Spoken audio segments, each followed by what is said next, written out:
Tiba-tiba banget ibu, tidak ada.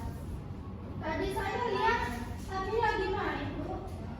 Main sama siapa? Ketemu di jalan. Jadi yang nggak hadir ada Rizka, terus siapa lagi? Lia. Lia. Dan Sudah. Rizka keterangannya Alfa, kemudian Lia izin acara atau gimana? Ada acara ya? Iya, makanya. Oh. Baik, sebelum memulai pembelajaran pada pagi hari ini, Ibu mohon untuk ketua kelas dan memimpin doa. Baiklah teman-teman, sebelum kita memulai pembelajaran bahasa Indonesia pada hari ini, marilah kita berdoa dan masing-masing mulai. Doa selesai. Baik, terima kasih Nazila. Semoga pembelajaran pada hari ini dapat mudah kita pahami ya anak-anak. Amin.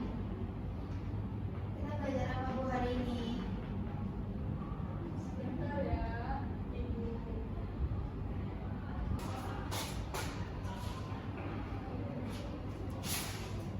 Baik, terima kasih Nazila. Baik anak-anak, minggu lalu kita sudah membahas mengenai diskusi keterampilan buatan, yakni dalam cerita yang berjudul Robot untuk Lansia. Anak-anak masih ada yang ingat tidak mengenai pengertian berdiskusi? Diskusi itu yang saya ingat itu mengungkapkan pendapat dengan beberapa orang. Jadi di akhir nanti itu menemukan solusinya terkait suatu masalah. Saya bu. Baik, boleh. Menurut saya itu kalau diskusi itu pertukaran opini, pendapat antara dua orang atau lebih untuk mencapai kesepakatan bersama seperti itu. Baik, itu tadi ya menurut pendapat anak-anak dan mungkin itu yang kalian tangkap mengenai pembelajaran minggu lalu. Jadi berdiskusi itu interaksi antara dua orang atau lebih yang membahas mengenai suatu topik untuk menyelesaikan suatu masalah. Pada minggu ini kita akan membahas mengenai mengenal bagian-bagian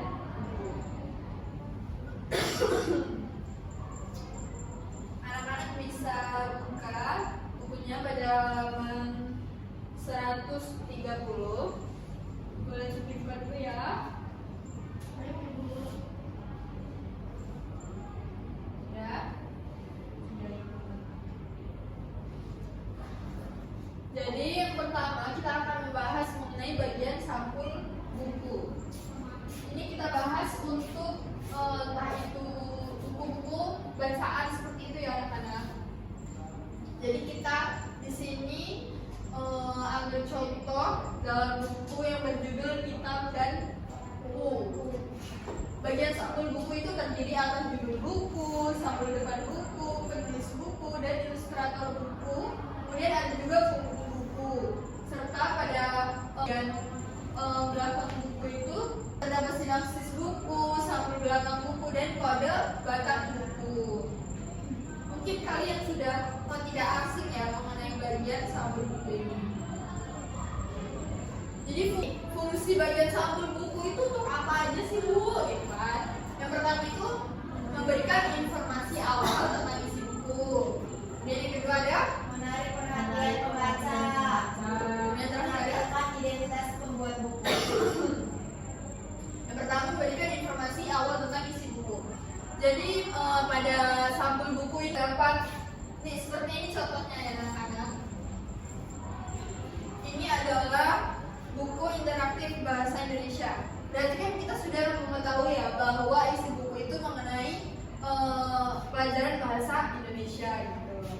Dan yang kedua, menarik perhatian pembaca. Apabila bagian sampul itu didesain dengan menarik, pembaca akan tertarik gitu membaca buku tersebut. Kemudian yang ketiga ada menampilkan identitas pembuat buku. Tadi sudah Ibu sampaikan ya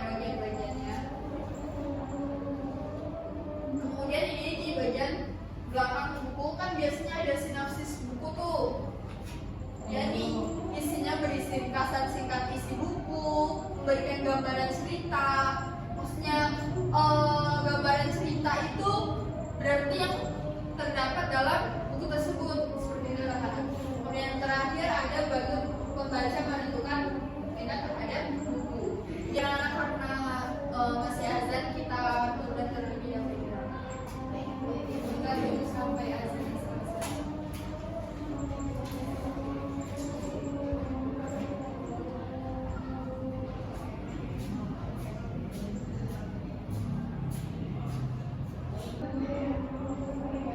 Anak-anak bisa sambil membaca buku paketnya ya. Baik, Ibu. Anak dapat diperhatikan kembali ya, karena azannya sudah selesai. Materi selanjutnya mengenai halaman hak cipta. Jadi memuat 4 poin.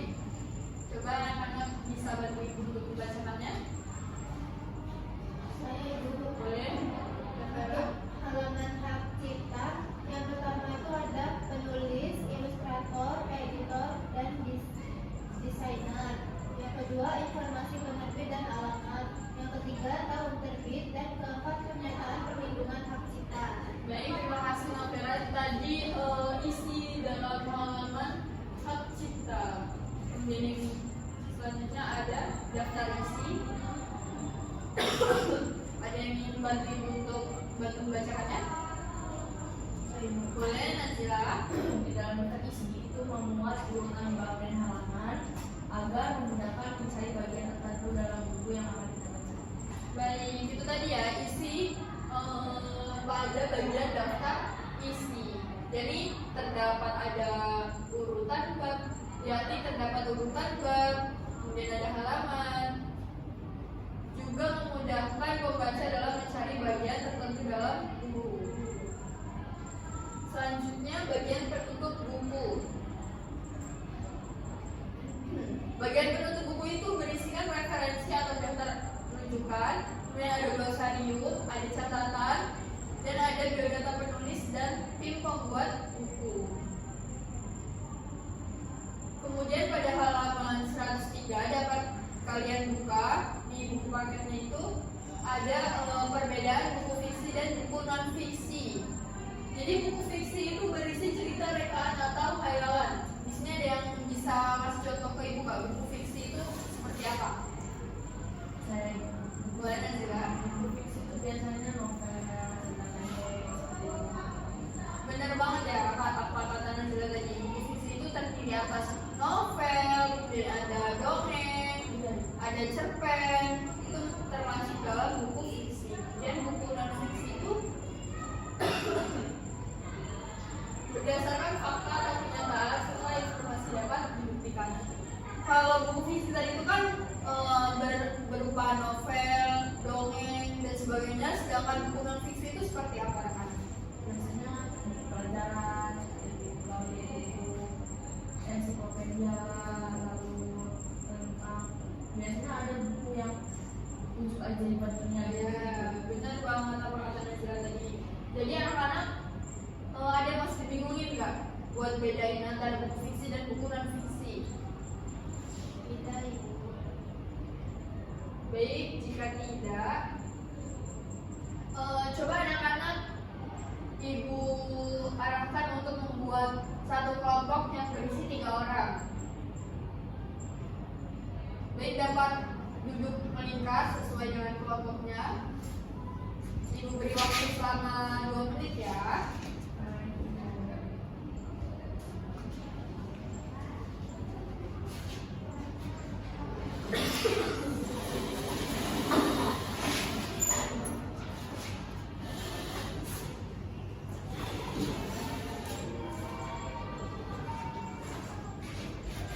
Sudah? Sudah Ibu. Ya sudah, Ibu akan memberikan soal yang dapat kalian diskusikan sesuai dengan yang Ibu telah jelaskan tadi mengenai materi mengenal bagian-bagian buku. Jadi perwakilan kelompok ada yang menulis soal kemudian didiskusikan bersama-sama ya. Ibu diktikan pertanyaannya. Yang pertama, apa saja bagian utama dari sampul buku? Apa saja bagian utama dari sampul buku bagian depan ya anak-anak. Sudah? Dan yang kedua, siapa saja yang termasuk dalam tim pembuat buku selain penulis? Siapa saja yang termasuk dalam tim pembuat buku selain penulis? Kecepatan tidak anak-anak? Baik, yang ketiga, di bagian mana sinopsis dicantumkan? Di bagian mana sinopsis dicantumkan? Kemudian soal keempat, apa fungsi barcode pada sebuah buku? Apa fungsi barcode pada sebuah buku? Kemudian pertanyaan terakhir, di halaman mana pembaca dapat menemukan judul bab dan nomor halaman? Di bagian mana pembaca dapat menemukan judul bab dan nomor halaman? Sudah? Baik, sudah bisa mulai untuk didiskusikan ya. Terima kasih. Bagaimana kelompok Nazila? Apakah ada kesulitan? Tidak, Ibu.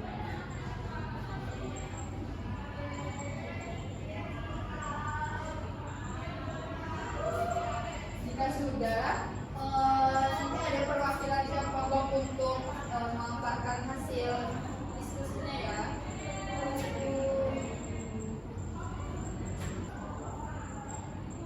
Sudah Ibu. Baik, jika sudah, boleh perwakilan kelompok untuk memaparkan jawabannya.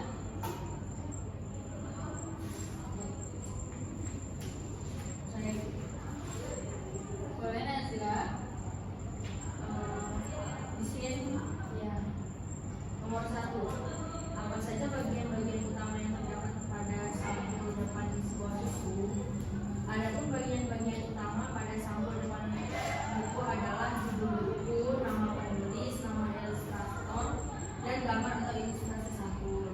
Lalu nomor 2, siapa saja yang termasuk dalam tim pembuat buku selain penulis? Jawabannya yaitu selain penulis, tim pembuat buku terdiri dari ilustrator, editor, desainer, tata letak, dan anggota tim lain seperti pengelolaan dan pengatur. Kemudian nomor 3, di bagian mana biasanya sinopsis buku dicantumkan? Jawabannya adalah sinopsis buku biasanya dicantumkan pada sampul depan buku. Lalu nomor 4, apa fungsi barcode pada sebuah buku? Jawabannya adalah barcode berfungsi sebagai kode identitas buku yang digunakan untuk pemindaian dalam sistem perpustakaan atau buku. Lalu soal nomor 5, di halaman mana pembaca dapat menemukan judul bab dan nomor halamannya? Jawabannya adalah judul bab dan nomor halaman terdapat pada halaman definisi. Baik, berikan tepuk tangan dulu dong untuk kelompok Nazila. Ibu rasa anak-anak sudah cukup mudah untuk memahami materi pada pertemuan kali ini ya. Anak-anak dapat duduk kembali ke posisi awal. Jadi kamera.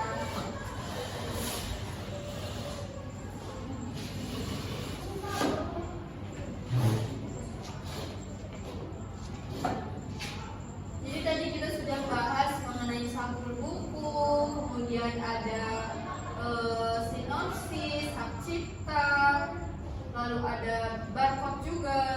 Dari materi yang telah Ibu sampaikan tadi, apakah anak-anak ada yang masih terasa kesulitan untuk memahaminya? Tidak ya. Coba Ibu mau tanya, sinopsis itu terdapat di bagian mana? Bagian belakang buku itu. Sampul berapa?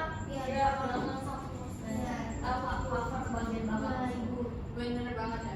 Jadi sinopsis itu terletak pada sampul buku bagian Belakang. Isi sinopsis itu tentang apa sih? Gambaran bisa isi Benar ya. Jadi sinopsis itu berisikan gambaran dalam isi cerita buku tersebut. Ibu rasa cukup ya untuk pertemuan pada minggu ini. Ketua kelas boleh tolong untuk memimpin doa.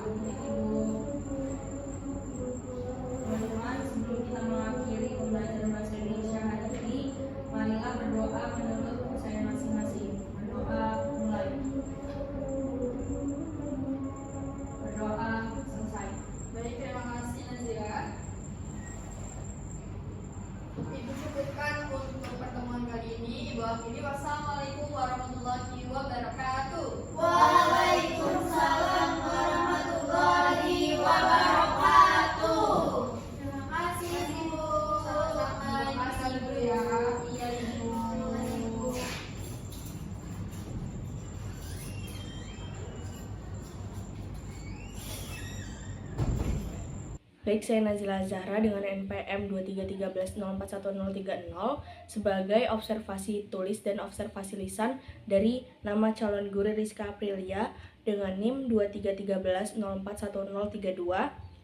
tanggal 21 November 2025 waktu 10 waktu Indonesia bagian Barat dengan topik mengenal bagian-bagian buku pengajaran materi SMP kelas 7. Kemudian komponen keterampilan mengajar mengelola kelas. 1. Prinsip pengelolaan kelas. A. Hangat dan antusias. Ya, calon guru membuka pembelajaran dengan hangat dan antusias. B. Tantangan. Calon guru meminta bantuan murid untuk memperlihatkan materi ke proyektor serta memfokuskan murid ke materi yang dimunculkan. C. Bervariasi. Guru belum bervariasi, hanya variasi nada saja, tetapi untuk media belum. Kemudian D. Keluasan. Calon guru tidak canggung sepenuhnya selama proses pembelajaran diarahkan untuk memahami materi yang disampaikan. Di awal pun ada intermezzo, guru merespons dengan baik. E. Penanaman disiplin diri. Ya, sejak masuk kelas, calon guru rapi, tidak fokus ke ponsel saat pembelajaran, namun belum mengingatkan lebih lanjut kepada murid. Komponen 2, penataan ruangan pengelolaan kelas. A. Pengelolaan meja kursi. Guru belum menata meja kursi sesuai kebutuhan materi, masih menggunakan formasi standar kelas. B. Mengatur alat dan sumber pembelajaran. Sumber pelajaran. Guru telah mempersiapkan sumber pelajaran berupa buku cetak dan alat proyektor, namun belum maksimal karena masih meminta bantuan murid saat menampilkan materi. C. Penataan keindahan dan kebersihan kelas. Guru memastikan kelas dalam kondisi siap belajar. D. Motivasi cahaya dan suhu. Cahaya cukup, suhu ruangan nyaman, dan mendukung proses pembelajaran. Komponen 3, tindakan pengelolaan kelas. A. Preventif.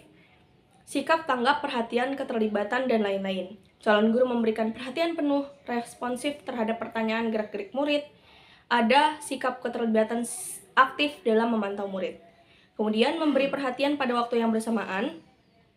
Calon guru optimal dalam membagi perhatian kepada seluruh murid di waktu bersamaan. Kemudian memusatkan perhatian kelompok pada tugas yang relevan. Calon guru cukup berhasil memfokuskan perhatian murid pada materi, terutama saat sesi tanya jawab. Kemudian memberi petunjuk-petunjuk yang jelas, petunjuk yang diberikan oleh guru jelas dan mudah dipahami saat memberikan instruksi tugas. Kemudian teguran terhadap siswa yang mengganggu kondisi kelas. Calon guru masih pasif dalam menegur siswa yang mengganggu, lebih banyak mengalihkan perhatian murid ke materi. Kemudian represif. Yang pertama, perubahan tingkah laku. Calon guru belum memperlihatkan mengambil tindakan khusus yang sifatnya korektif untuk mengubah tingkah laku negatif persisten dari si murid. Namun, calon guru Rizka Aprilia sudah sangat baik dalam mengarahkan murid. Kemudian menemukan dan memecahkan tingkah laku yang terdapat masalah. Calon guru belum mengidentifikasi secara mendalam masalah tingkah laku spesifik dan memecahkannya, kemudian pengelolaan masih lebih pada pencegahan ringan.